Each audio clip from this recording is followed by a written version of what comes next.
శ్రీలంకతో జరిగిన వన్డే సిరీస్లో ఆస్ట్రేలియా టీం వైట్ వాష్ అయ్యింది. చరిత్రలో ఎప్పుడూ లేని విధంగా వాళ్ళు శ్రీలంక టీం మీద ఒక అతిపెద్ద పరాజయాన్ని మూటగట్టుకున్నారు. ఈరోజు కొలంబో వేదికగా రెండు జట్ల మధ్య జరిగిన మ్యాచ్లో ఆస్ట్రేలియా టీం ఏకంగా 174 పరుగుల తేడాతో మ్యాచ్ ఓడిపోయారు. అది కూడా వాళ్ళు వరుసగా ఈ సిరీస్లో రెండోసారి ఆల్అౌట్ అయిపోయి మ్యాచ్ ఓడిపోయారు. ప్రీవియస్గా 12వ తేదీని రెండు జట్ల మధ్య ఫస్ట్ వన్డే మ్యాచ్ జరిగింది. అంటే వన్డే మ్యాచ్లో చూసుకుంటే శ్రీలంక టీం కేవలం 214 పరుగులు మాత్రమే చేసి ఆల్అౌట్ అయిపోయారు. కానీ చేజింగ్లో ఆస్ట్రేలియా టీం చాలా తడబడింది. కేవలం 165 రన్స్కి ఆల్అౌట్ అయిపోయింది. దీంతో ఫస్ట్ వన్డే మ్యాచ్లో శ్రీలంక టీం 49 పరుగుల తేడాతో మ్యాచ్ గెలిచారు. అయితే ఈరోజు రెండో మ్యాచ్లో అయినా సరే ఆస్ట్రేలియా టీం కంబ్యాక్ ఇస్తారనుకుంటే అది జరగలేదు. ఇన్ఫ్యాక్ట్ ఫస్ట్ వన్డే మ్యాచ్ కంటే దారుణంగా మ్యాచ్లో ఓడిపోయారు. ఈ రోజు మ్యాచ్లో కూడా శ్రీలంక టీం మరోసారి ముందుగానే బ్యాటింగ్ చేశారు. కానీ మ్యాచ్లో మాత్రం 281 రన్స్ కొట్టారు. మిగిలిన వాళ్ళ వికెట్ కీపర్ కుశాల్ మెండిస్ ఒక అద్భుతమైన సెంచరీ కొట్టాడు.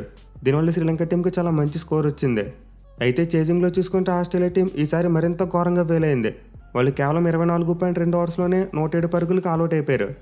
ఆస్ట్రేలియా బ్యాట్స్మెన్ ఈ మ్యాచ్లో కనీసం సగం ఓవర్లు కూడా బ్యాటింగ్ చేయలేకపోయారు.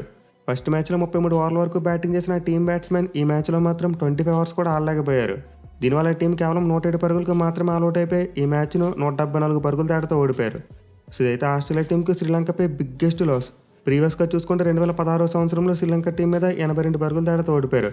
అంటే ఇప్పటివరకు లంక టీం మీద వాళ్ళకి ఇదే బిగ్గెస్ట్ లాస్గా ఉండేది. కానీ రోజుతో ఆ రికార్డ్ బ్రేక్ అయిపోయింది. దాన్ని డబుల్ చేశారు ఏకంగా. ఈవెన్ ఓవరాల్గా చూసుకున్న వాళ్ళకి ఇది వన్డే ఫార్మాట్లో 4వ అతిపెద్ద పరాజయం. మెయిన్లీ గత 19 ఏళ్ళలో చూసుకుంటే ఆస్ట్రేలియా టీం కేవలం రెండోసారి మాత్రమే 150 కంటే పెద్ద మార్జిన్తో ఓడిపోయారు. డెఫినెట్లీ ఛాంపియన్స్ ట్రోఫీకి ముందు ఎంత పెద్ద పరాజయం ఆస్ట్రేలియా టీంకు ఒక అతిపెద్ద సెట్ బ్యాక్ అని చెప్పుకోవాలి. పోనీ వాళ్ళ మ్యాచ్ ఓడిపోయింది ఏమైనా ఛాంపియన్స్ ట్రోఫీలో ఆడుతున్న టీం అంటే కాదు. శ్రీలంక వాళ్ళు కనీసం సీటుకు కూడా qualify కాలేకపోయారు.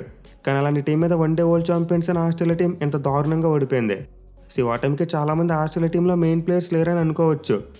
Pat Cummins, Josh Hazlewood, Mitchell Starc, Mitchell Marsh మరియు మార్కస్ స్టోయినిస్ ఇలాంటి పెద్ద ప్లేయర్స్ లేరు. దీనివల్ల ఆస్ట్రేలియా టీం ఎంత ఘోరంగా ఓడిపోయింది అని చెప్పి అనుకోవచ్చు.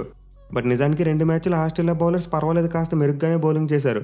మెయిన్లీ ఫస్ట్ మ్యాచ్లో బాగా బౌలింగ్ చేశారు. అండ్ రెండో మ్యాచ్లో చూసుకున్న శ్రీలంక టీంని 300 దాటనివ్వలేదు. అయితే ఆస్ట్రేలియా టీంకి బాగా బ్యాక్ ఫర్ అయింది వాళ్ళ బ్యాటింగే. ప్రస్తుతానికైతే ఆస్ట్రేలియా బ్యాటింగ్లో Travis Head, Steve Smith, Marnus Labuschagne మరియు మ్యాక్స్వెల్ లాంటి ప్లేయర్స్ ఉన్నారు. బట్ స్టిల్ వీళ్ళలో ఎవరు కూడా రెండు మ్యాచ్ల సిరీస్లో బాగా ఆడలేదు. దీనివల్ల ఆస్ట్రేలియా టీం ఈ 2 మ్యాచెస్లో కూడా ఆల్అౌట్ అయింది. అది కూడా 35 ఓవర్ల లోపే. ఖచ్చితంగా ఆస్ట్రేలియా టీంకు మెయిన్ బౌలర్స్ లేరు కాబట్టి వాళ్ళ బౌలింగ్ చాలా ఎఫెక్ట్ అవుతుంది. బట్ ఇప్పుడు వాళ్ళ బౌలింగ్తో పాటు బ్యాటింగ్ కూడా అంతంత మాత్రంగానే కనిపిస్తుంది. వాళ్ళ దగ్గర ఉన్న ఎక్స్పీరియన్స్డ్ ప్లేయర్స్ అంత మంచిగా రాణించట్లేదు. మెయిన్లీ స్టీవ్ స్మిత్ టెస్ట్ సిరీస్లో 2 సెంచరీలు కొట్టాడు. కానీ వన్డే సిరీస్లో ఒక 50 కూడా కొట్టలేకపోయాడు. బట్ అఫ్కోర్స్ ఆస్ట్రేలియా వాళ్ళు అయితే 2 మ్యాచ్లో చాలా మార్పులే చేశారు. అంటే ఛాంపియన్స్ ట్రోఫీ కోసం వాళ్ళ టీంని సెట్ చేసుకోవడానికి ప్రయోగాలు అయితే చేశారు. బట్ స్టిల్ ఆస్ట్రేలియా లాంటి ఒక బలమైన టీం ఎంత దారుణంగా ఓడిపోవడం, అది కూడా ఛాంపియన్స్ ట్రోఫీకి ముందు ఖచ్చితంగా వాళ్ళ ఆత్మవిశ్వాసాన్ని దెబ్బ కొడుతుంది.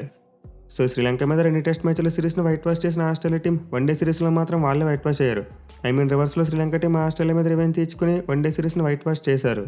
చూడాలి మరి ఈ ఘోర పరాభవం నుంచి కోలుకున్న ఆస్ట్రేలియా టీం ఛాంపియన్స్ ట్రోఫీలో ఎలా పెర్ఫామ్ చేస్తుంది అనేది.